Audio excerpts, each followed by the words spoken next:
Hi, this is Andre, and thanks for checking out Synthisophy. Synthisophy is the scientific integration of the wisdoms of history into our present culture. Let's take a look now at Chapter 1, Democratic Republic. The United States is a democratic republic. Let's take a look now at the roots of those words to get a better understanding of what those words mean. The first one we'll talk about is republic. Its root is res publica, which is Latin, and it stands for the state, the republic, or commonwealth. The second root, demos, Greek root, means the people, the populace, or specifically in ancient Greece, the common people of an ancient Greek city-state. Krasi is also a Greek root.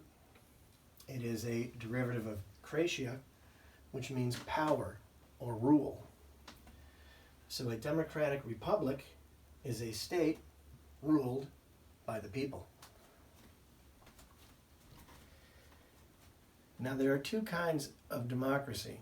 The first one is a direct democracy, and that's a state in which the people exercise by direct vote the powers of sovereignty in all aspects of government. In our case, this would be the citizens electing their president, citizens creating and voting directly for all laws, and citizens electing judges to judge all laws. The second version of democracy involves a republic. A republic is a state in which the exercise of the sovereign powers rests in the representatives elected by the people. In our case, at the federal level, we elect representatives into the presidential and legislative branches, legislative being Congress, and our president and elected representatives in Congress select members of the Supreme Court.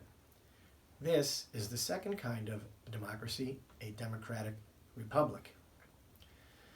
The first democracy in civilization was a direct democracy. It was in Greece during the classical period, about 450 to 330 BC. In this classical period, the government of the city-state was a direct democracy, the first of its kind, a government of the people, by the people, and for the people. At any particular point in time, not just on election day, an estimated 75% of voters were participating in government in one form or another. Our American democracy is government by the people through their elected representatives, meeting at stated intervals, i.e., a democratic republic. In Athens, the people were the government. They exercised their powers not at intervals, but at all times and in all areas. As a matter of fact, our word politics is derived from the Greek word polis, city-state, where citizens played a highly active role in the politics of government. Here are some quotes from our founding fathers clarifying their reasoning for a democratic republic versus a direct democracy. Note they are describing the problems of a direct democracy and the need for a democratic republic.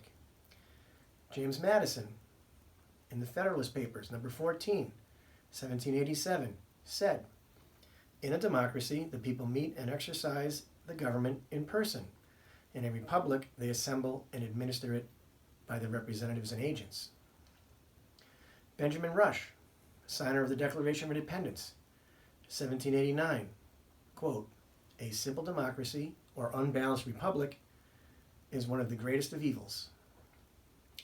John Witherspoon, signer of the Declaration of Independence, in 1815 wrote, quote, "Pure democracy cannot subsist long nor be carried far into the departments of state. It is very subject to caprice and the madness of popular rage. They are also very apt to choose a favorite and vest him with such powers as overthrows their own liberty. Examples, Athens and Rome." End quote. So the idea then is balancing democracy and republic. It's easy to see the need for a democratic republic versus a direct democracy given the size of the modern United States.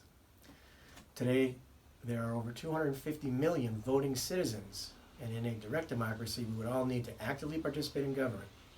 Imagine a scenario in which each of us is called upon every day to participate in discussions on current social issues, legal issues, make decisions about everyday processes, create new policy and law, and then all citizens vote on such.